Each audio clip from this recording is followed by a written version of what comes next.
Well, howdy, everybody. Teresa here, and Brad. Lee. Say hi, Brad. Hi, Brad. Lee.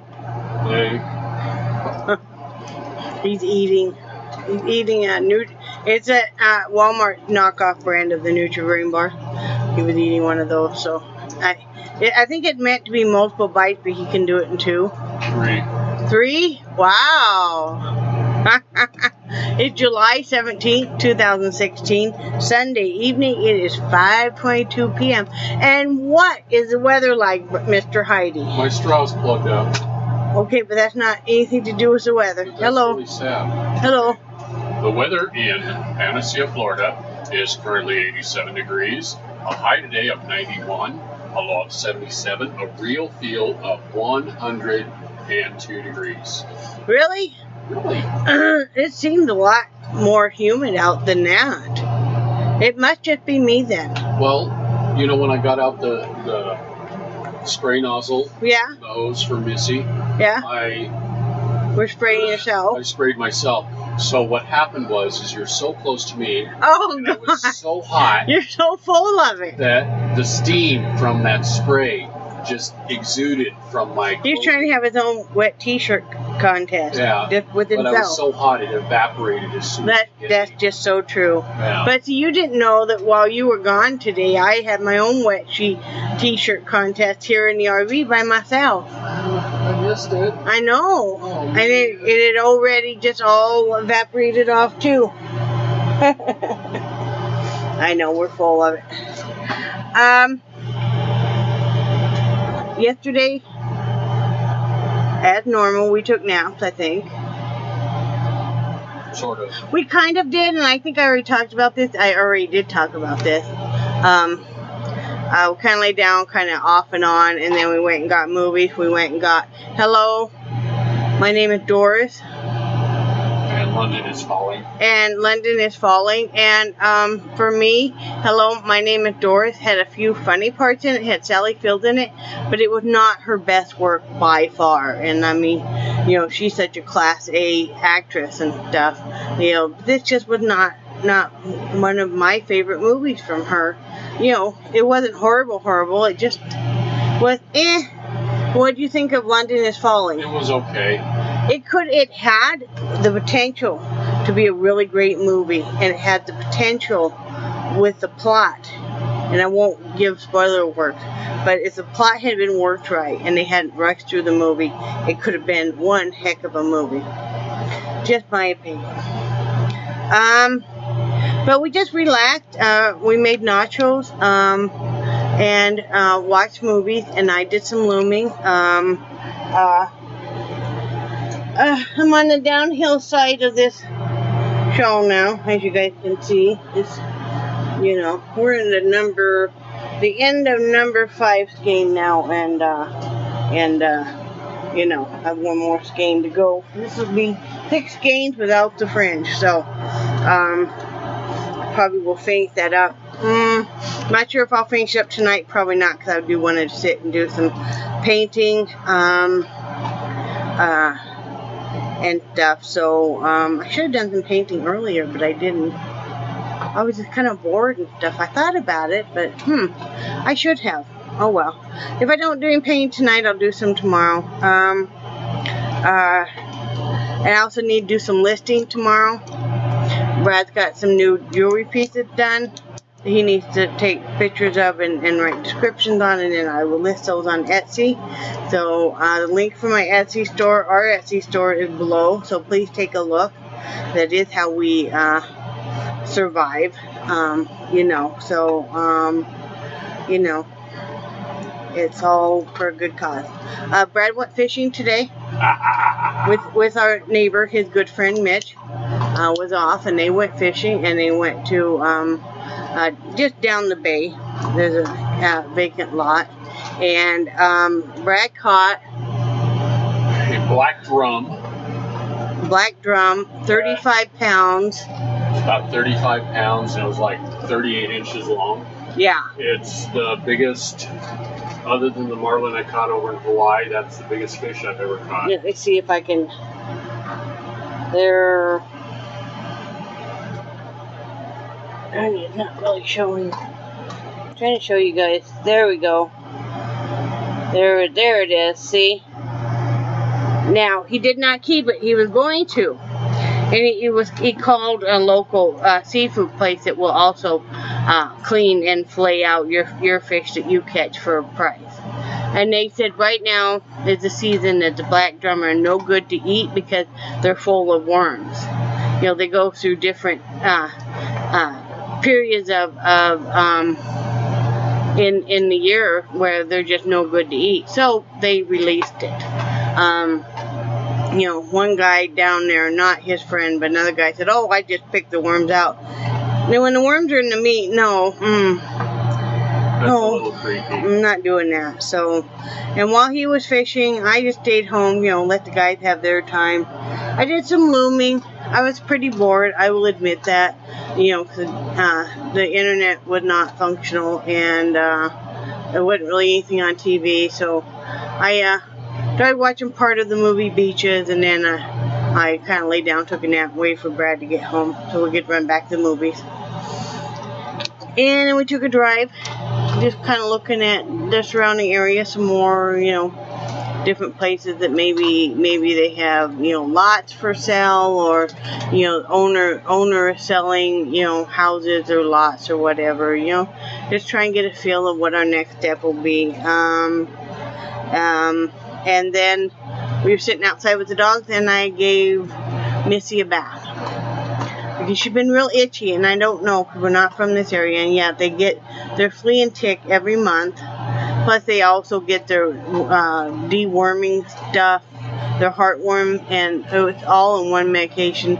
That's once every 3 months. But she's been really, really itchy every time I am petting her and stuff on her chest area. So I used some of the flea and tick medicated shampoo and gave her a bath outside.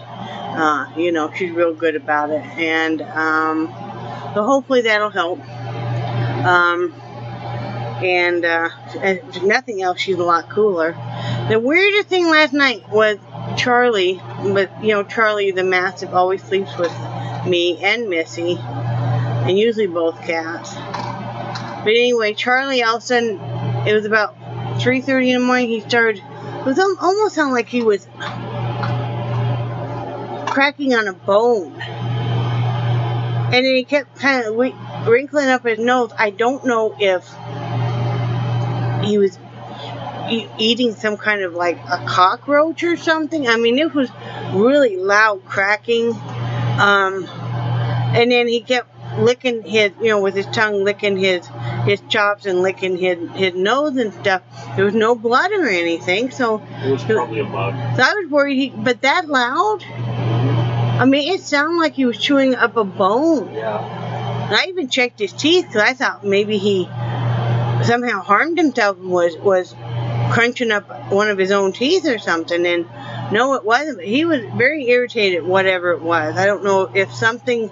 No, seriously, I don't know if something stung him That's or bit him. Cause I mean, his nose kept really twitching on one side, and it wasn't swollen or anything. And like I said, it wasn't puffed up. It wasn't bleeding in his mouth. I checked his gums and everything again this morning, hon, to make sure he was okay. But it was the weirdest thing ever. So that's about all we got going on. I'm getting a little stir crazy being in the RV. I'm having a hard time with being in the RV so much, and you know, there's always so many people around and stuff, so especially right now, this is such a tourist area. I don't know, I'm just feeling a little closed in, a little, I don't know, claustrophobic, a little bored. I mean, of course, that's normal when I don't have any orders I'm working on. That's why I always keep so busy. So I do need to sit and do some painting tonight. You know, I need to put some more stuff on Etsy. I've been kind of waiting because I have like 51 things listed right now on Etsy. So I've been kind of waiting because, you know, but It's been a really slow month for sales.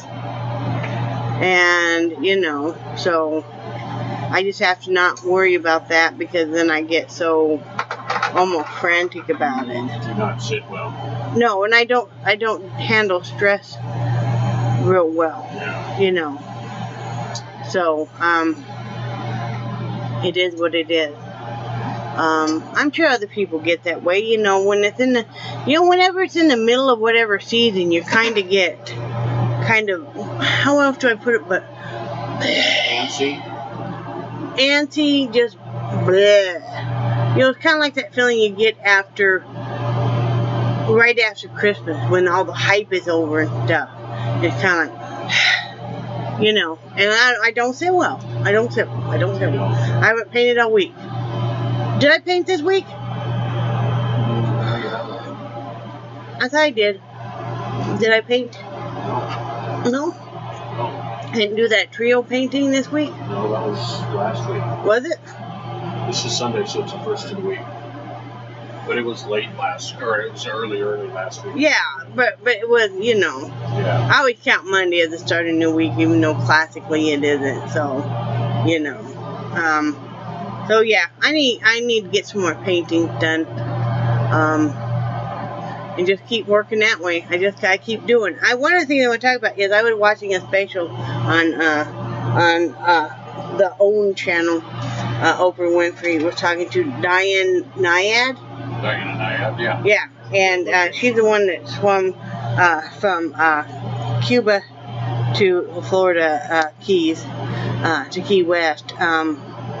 And they're talking about how long it took her, how many years it took her, and how the training. And the thing that kept her going was she kept chanting to herself, "Find a way." Every time she would be defeated by the jellyfish sting, or dehydration, or muscle cramp, you know, or the weather, she would just keep chanting to herself, "Find a way."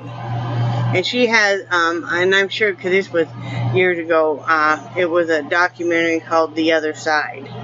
So I'm going to look that up and see if I can find that anywhere when I do have internet to watch. But that kind of was inspiring to me, because, you know, what we're faced with, you know, trying to find some land, hopefully with an existing trailer house on it or something to basically start over with, is find a way. You know, find a way. So, and that's what we just got to keep working toward. We got to keep our head down. We got to keep doing. So, keep pushing on. Yep, keep pushing. Keep pushing. So, you know, that's what we're going to keep doing. You know, so many people that I'm talking to, and my husband's talking to her, so many of us are all in the same boat, where maybe we worked for a company for years and years and years, and then faced a sudden layoff. We have some friends here that she's a hairstylist, and she worked for the same place for 20 years. She ran her own station, her own booth, but she was given 1 day's notice that the owner had filed Chapter 7, and that wearing her job. You know, another friend of mine was just reading a post from her that her husband had worked at the same job for 17 years. No notes or anything, was laid off. You know, and, you know, now he's found work after 7 months, but he's not making near what he was.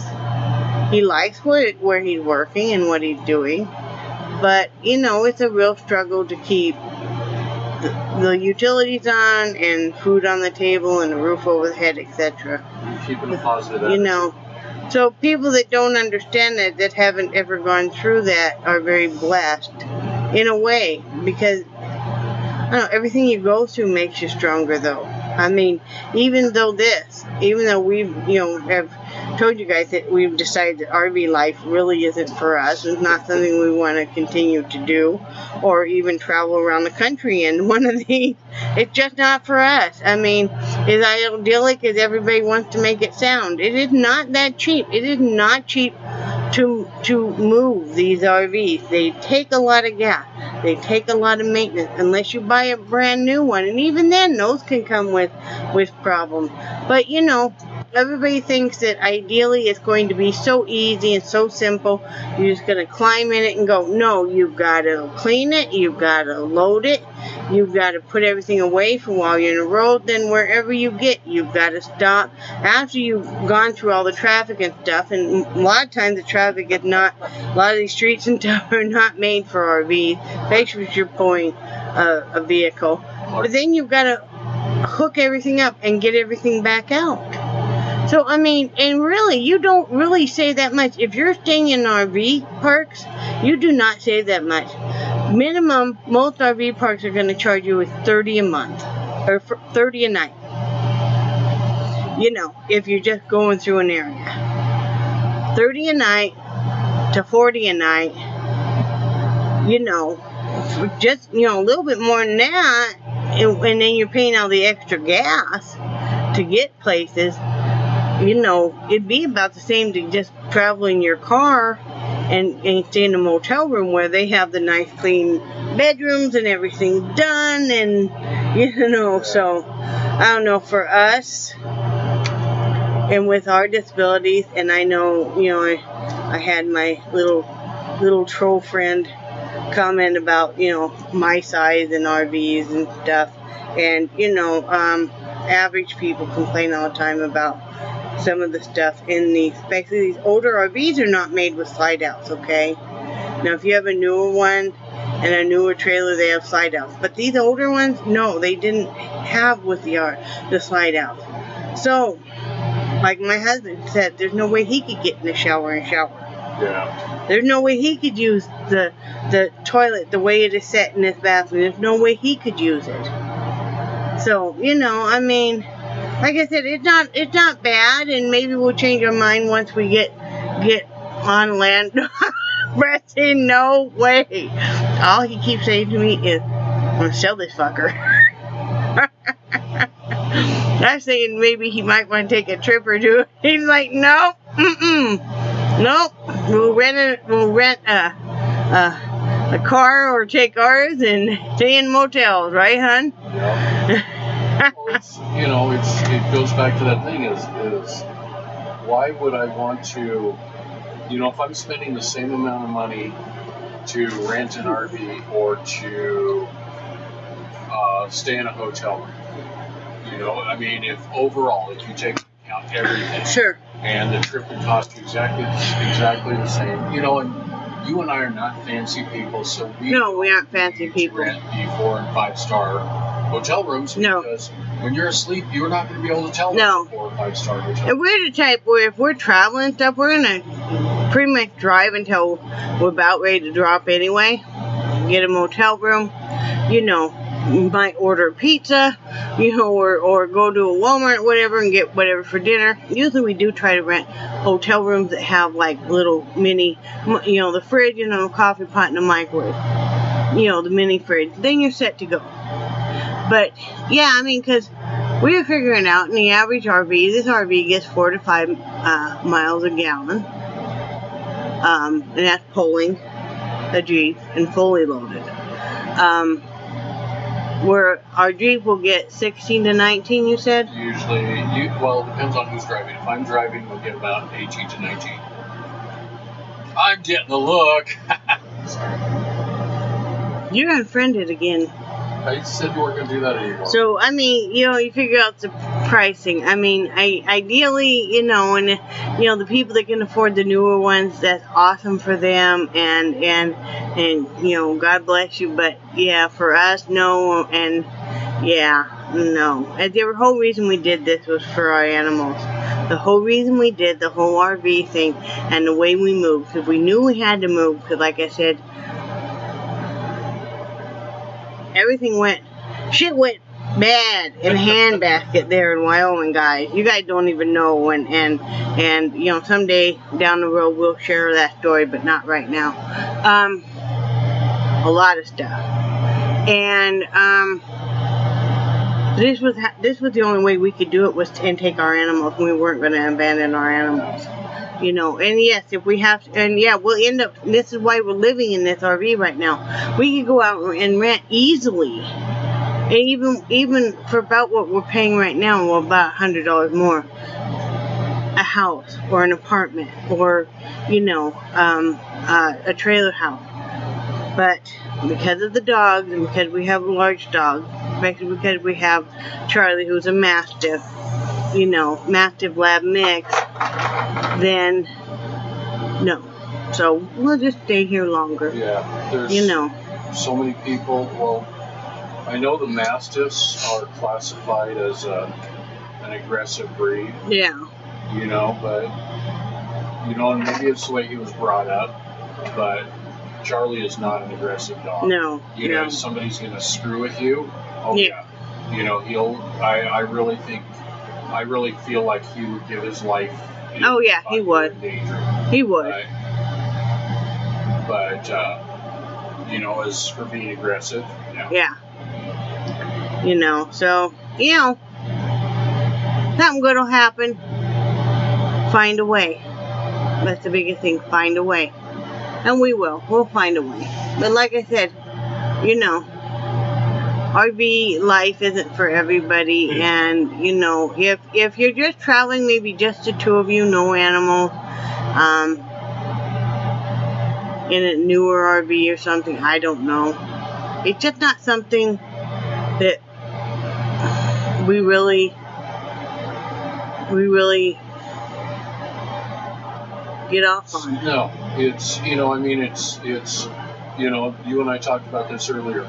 It sounds really romantic to, you know, drive until you find a spot that you think you might like and then stop for a while and everything. But, you know, trying to figure out what the hell box I put, you know, this charging cord in, or where this is or where that is. And, you know, I guess I'm a little too... well, most people don't buy an RV and drive clear across country like we did. Well, we're not normal. I know, you know. And then, you know, we had stuff nicely planned out for when we were moving. I was carefully packing stuff, and that, too, all went to hell real fast. You know, when the movers showed up late, and half of the movers showed up for half the amount of time, and then never came back until... Yeah, it's a big, long story, but anyway, you know, and we still donated our car to them. You know, but anyway, just how it is, you know. It's quite a comical thing when you think about it. It's just like, holy crap, you know. And we were just, you know, trying to get out of there. And but, you know, like you said, sweetie, I mean, our biggest motivation for doing this was we were not, you know, we made a commitment to these 6 animals. Yes. And you and I both agreed that this is a commitment for life. Our animals are like our children in a way, and you wouldn't, or, you know, if they're family members, why would you abandon them? Yeah. I mean, you know. Yeah.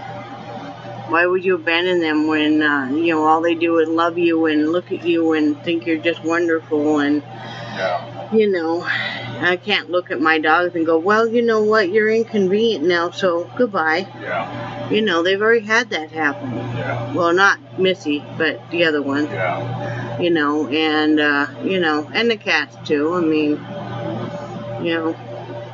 I'm sure everybody's tired of hearing that story. I know they're tired of hearing it, but my animals are a big part of us. I mean, you know, I love my animals. I mean, you know, I might not have a whole lot in the world, but what I have is you know, a little bit of family, my husband and my animals, and a few cherished friends. And, you know,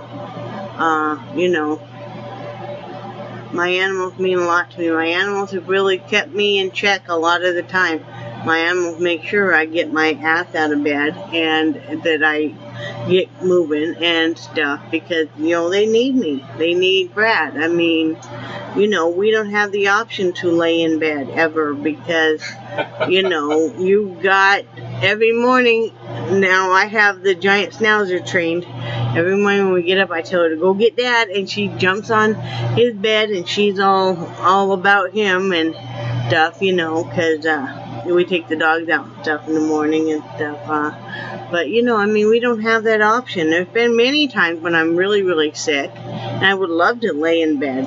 But, you know, my animals will let me for a while if they know I'm real sick, but then after a few hours, they're like, okay, get up. Get up, or I'm going to pee on you. And I'm like, no, okay, get up. So, I don't know, my animals mean a lot to me. I mean, it just, you know, sometimes you feel like, there have been many times you feel like that those animals are the only thing in the world that loves you and thinks you're still great. When everybody else thinks that you're just, that you suck and you do nothing right and etc., those animals still look at you with so much love, you know. Well, Brad does too, but he's, you know, kind of an animal too, so, you know. We don't want to do that. So, how's your back now? It's there. Is it bad? Not too bad. Not too bad. I ended up in the ocean because of the fish.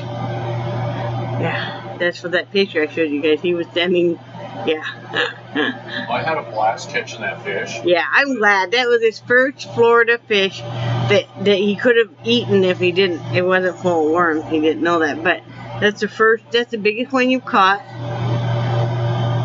You know, it was his friend Mitch's, our next door neighbor, our friend, his birthday, so they were out fishing. It's fun, right? I kind of felt bad because Mitch I think he caught a couple hardhead cats and that was it. I think he just enjoyed getting out. He hasn't gotten to go fishing in a few weeks now, babe. Yeah. He's been working so much. Yeah. You know. Yeah. They're in the same boat we are, so, you know. I told my husband, I said, well, if we end up, you know, get some land with something on it first, we'll let him come stay on our land, you know, for a while for free or something if we can, and, you know, let him get ahead a little bit there too, so, you know. But they're nice people. They're very nice people, very nice people, so, you know. But anyway, you got anything else to say, hon? Nope, I think we covered it all. Sorry it's so boring. We just don't really have anything going on. You know, just some days are just like this. Kind of hoping maybe there'll be something on TV or something. I don't know. I do need to do some painting though. Yes, you do. You know, because, you know, the witching hour for Wi-Fi usually is about 11. So, 11 p.m. Anyway, I better get off here. Brad needs to cook dinner. Right, hon? That is too good. Hello? Yes, I do. Do you need to be beat? Ooh, promise? Mm-hmm. Ooh, baby. Anyway, I'll talk to you guys later. Remember that I love you guys, and I cherish your friendship, and I think you all are awesome. Say bye, Brad. Bye, Brad. Bye, guys.